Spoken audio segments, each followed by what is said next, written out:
हम बात करते हैं एडवर्टाइज़मेंट की कि हम लोग ज़्यादा से ज़्यादा लोगों को कैसे इसमें एक बेहतर तरीके से जोड़ सकते हैं, क्योंकि देखिए हमने जो क्लिनिक डाली है इसमें बहुत ही ज़्यादा ज़रूरी है कि ज़्यादा से ज़्यादा पेशेंट हमारे क्लिनिक पे आए। और इसके साथ ही हम लोगों ने देखा है कि यदि एक पेशेंट आता है तो इससे हमें काफ़ी ज़्यादा बेनिफिट होता है, लेकिन इस एक पेशेंट के लिए हमें काफ़ी ज़्यादा तरसना पड़ता है और काफ़ी ज़्यादा दिक्कतों का सामना करना पड़ता है जब पेशेंट्स नहीं आते हैं। एक मेंटली दबाव, एक प्रेशर सा बन जाता है जब हम उस बंद कमरे में बैठते हैं, अपनी क्लिनिक में बैठते हैं और हम देखते हैं कि पेशेंट्स जो है वो नहीं आ रहा है।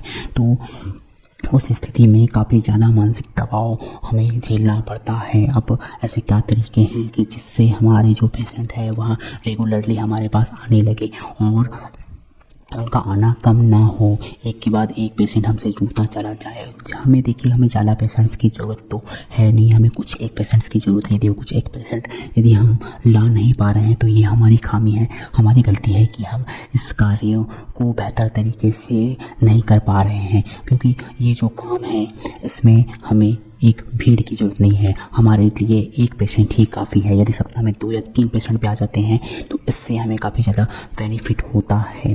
तो इसी प्रकार से यदि हम कुछ तरीके, कुछ फॉर्मूले अपनाएं तो इससे हम अपने हॉस्पिटल में ज़्यादा से ज़्यादा पेशेंट हम ला सकते हैं। तो चलिए अब हम लोग बात करते हैं कि जो हमारे करीबी लोग होते हैं हमें उनसे जा कर के पहले संपर्क करना होता है। देखिए जो हमारे फ्रेंड सर्कल्स होते हैं, हमारे रिलेटिव्स होते हैं और उसके साथ ही अदर जो बाहरी लोग होते हैं जो हमें जानते हैं, उन्हें हम आसानी से कंसल्ट करके उन्हें अपनी क्लिनिक तक ला सकते हैं। क्योंकि देखिए इस चीज़ की ज़रूरत सबको है, यहाँ एक बड़ी नीड है लोगों के अंतर्मन में। और लोगों की इस नीड का, इस आवश्यकता का यदि हम अच्छे से समझ ले, जान ले तो हम अपने करीबी लोगों से इसकी शुरुआत कर सकते हैं। क्योंकि करीबी लोग हम पे ट्रस्ट करते हैं और हमसे एक लंबे समय तक वे जुड़े रह सकते हैं। और इसके साथ ही जो पहला तरीका हो गया, दूसरा तरीका हो गया कि हम लोग क्लिनिकल और रिहायशी इलाकों में एक ऐसी जगह पे अपना क्लिनिक खोलना है। जैसे आप देखिए एक मकड़ी जो होती है जब भी वहाँ जाल बुनती है तो हमने देखा होगा कि वहाँ एक ऐसा एरिया देखती है जहाँ पर अधिक रोशनी आती है, जहाँ पे कीड़ों की संख्या अधिक होती है। तो ठीक उसी प्रकार से वो तो एक मकड़ी है, वह तो एक जानवर है, लेकिन हम एक इंसान है और हमें दिमाग है।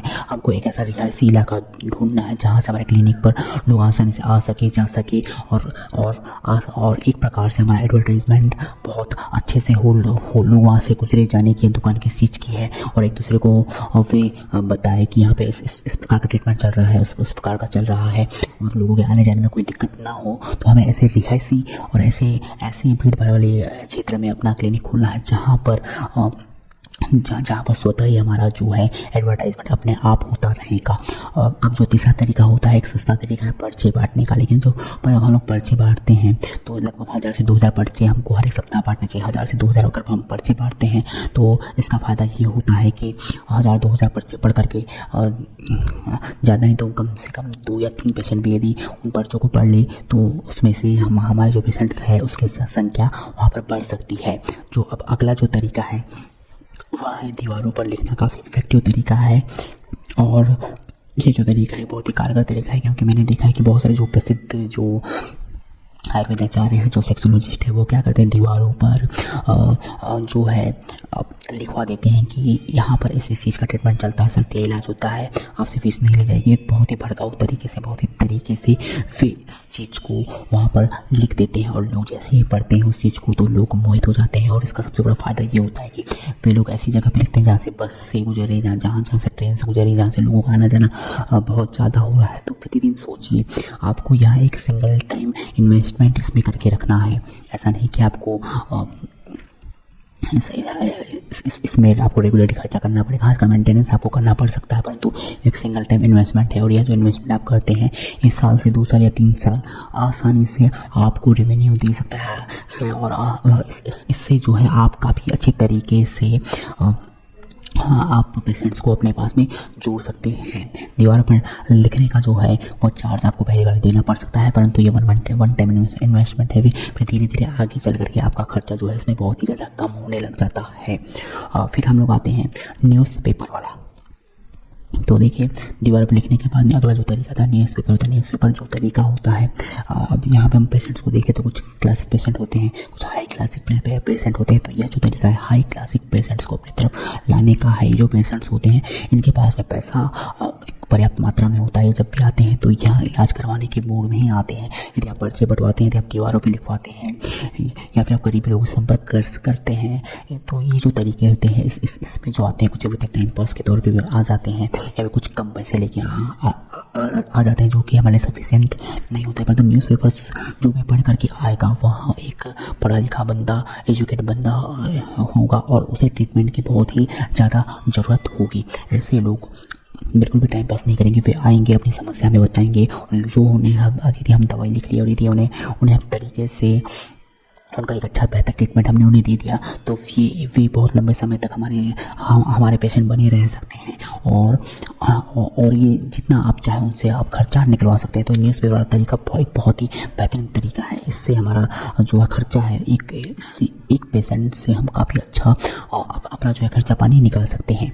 अब जो अगली आती है वह आती है टारगेटेड ऑडियंस। देखिए, टारगेट ऑडियंस ऐसी होती है कि जब भी आपके यहाँ शादी हो रही है, जैसे मान के चलिए आप कोई गांव में रहते हैं, तो गांव में आपने देखा होगा कि आज इस साल 5 शादी हुई है, फिर आप उससे कुछ आगे बढ़ते हैं तहसील स्तर पे तो वहाँ कुछ 5 शादी हुई है, आप डिस्ट्रिक्ट लेवल पे आप पता करते हैं, तो आप यदि महीने में यदि आप देखिए कि 15 से 20 शादियाँ हो रही है, तो क्यों ना आप जाकर के वो जो नए नवेले जो दूल्हा दुल्हन है उनसे जाके संपर्क करें, उन्हें कॉल करें, उनसे जाके बोले मिले कि उन्हें किसी प्रकार की समस्या तो नहीं हो रही, क्योंकि देखिए उनकी शादी है तो वो बच्चे तो पैदा करेंगी, और जब वे बच्चे पैदा करेंगे तो उन्हें जो है बच्चे बहुत ही हष्ट पुष्ट और बहुत ही बेहतर उन्हें बच्चे चाहिए होंगे। तो आप उन्हें जाकर के आप कह सकते हैं कि आप उनकी इस काम में किस तरह से सहायता कर सकते हैं। और जो नए नवेले जो जब शादी होती है तो जोश एकदम नया होता है, लेकिन उस जोश में आप वे पूरी तरीके से ताकत दिखा नहीं सकते, वे पूरी तरीके से अपना परफॉर्मेंस अच्छे से दे नहीं सकते। तो ऐसी स्थिति में हम क्या कर सकते हैं कि हम उन्हें बता सकते हैं कि हमारे उसमें एक रास्ता है कि आप कैसे उस एक नई तकनीक का एक नए इलाज कर करके आप अपने परफॉर्मेंस को किसी प्रकार से बढ़ा सकते हैं। जैसा कि आप जो सोच रहे हैं आप उस चरमोत्कर्ष तक जा सकते हैं। तो ये बहुत ही ज़्यादा ज़रूरी है कि हम टारगेटेड ऑडियंस पर फोकस करें, तो ये हमारे लिए उतना ही अधिक बेहतर होगा। और इसके बाद जो 7वां तरीका है वो है कि पुराने जो पेशेंट हैं, देखिए आप हमेशा सोचते होंगे कि हमेशा हमें नए पेशेंट की जरूरत पड़ती है, परंतु ऐसा नहीं है। हमें हमेशा अपने पुराने पेशेंट्स पर भी ध्यान देना चाहिए, क्योंकि जो पुराने पेशेंट हैं वो काफ़ी लंबे समय तक हमसे जुड़े हुए होते हैं। शुरू में आप उनसे 5 से 10 हज़ार का खर्चा आराम से निकला लीजिए, इसके बाद में 500 या 1000 रुपये पे, जैसे कि मान के चलिए जो एक विग लगाने वाला होता है वो क्या करता है 10 से 15 हज़ार रुपये आपको विग लगा देता है, लेकिन फिर हर महीने वो 500 से 1000 रुपये आपको उसके रिप्लेसमेंट का खर्चा लेते रहता है। मतलब इसमें आपने वन टाइम में 5 से 10 हज़ार कमा लिया, लेकिन उसके बावजूद भी आप 500 हर महीना उनसे कमा रहे हैं। तो यह भी एक बहुत ही अच्छा तरीका है। शुरू में आप उनसे पैसे लीजिए और जो पुराने पेशेंट उनका भरोसा जीती, उन्हें इस प्रकार से बताइए कि हर एक समस्या का जो समाधान हम ही हैं, उन्हें वैल्यू दीजिए, उन्हें सीधे का ट्रीटमेंट दीजिए, तो वे आपको कभी भी यहाँ छोड़ करके नहीं जाने वाले हैं। तो ये पुराने जो पेशेंट है ये हमेशा आपके काम आएंगे। अब इसके बाद में आप एक और तरीका अपना सकते हैं। एक जो हमारा पेशेंट्स होता है, तो उस एक पेशेंट से आप क्या कर सकते हैं कि आप उस एक पेशेंट का इलाज कीजिए और कहिए कि आप 2 पेशेंट हमारे पास में लाइए तो आपका इलाज फ्री कर देंगे। तो इस लालच में वो क्या करेगा, वो इस काम में भर जाएगा। और एक या 2 पेशेंट लाना कोई बड़ी बात नहीं है। जब वो 2 पेशेंट हमारे पास में ला देगा तो हम आसानी से उनसे 20 रुपये कमा सकते हैं, अगर आप उसका फ्री में भी इलाज कर देते हैं, जो कि 500 से 1000 रुपये में हमको करना है।